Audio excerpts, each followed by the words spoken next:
بس دا خو د ټولو ته پته ده چې د بجلۍ مسلې دي، تماکو مسلې دي، دلته ټینډرې شوي دي چې کوم غیر آئیني قانوني طور باندې شوي دي د کرپشن دپاره. نو بعد دغه سلسله کې د احتجاج دی. د دې نه مخکې کومه درنه چې شوې وه اتر ورځې په هغې کې ای سی وابډا او ډپټي کمشنر ثوابي هغې سره مذاکرات شوي، یو ریټن معاهده شوې وه.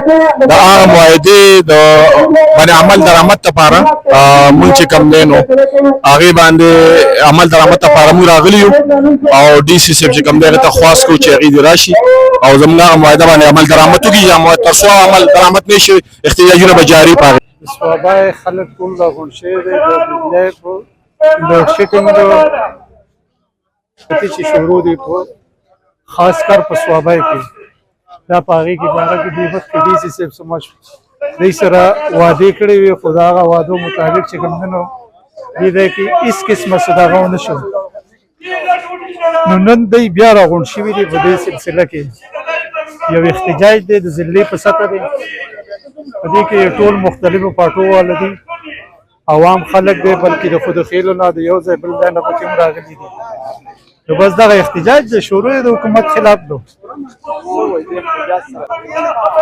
خامخا لکه سر پریوزي خلک ډېر زیات راغونډ شوي دي او خپل احتجاج ریکارډ کوي. نو اوس ګوري چې څه کېږي که نه مخکې موږ ایکشن کمیټي شکریه ادا کوو چې عوامي نیشنل پارټۍ سیکرټري نوابزاده خان وویل چې موږ سبا بله ورځ خپل میټینګ کوو او د دې بل نه داخلولو د عمل درآمد لپاره موږ د ټولې صوابۍ ضلعې د ټولو سیاسي جماعتونو د وکیلانو د صحافیانو د سټوډنټانو یو لوی پیسې راغواړو او په هغې کې به موږ دا فیصله کوو چې خلکو ته به ووایو چې بهي بل مه داخلوئ،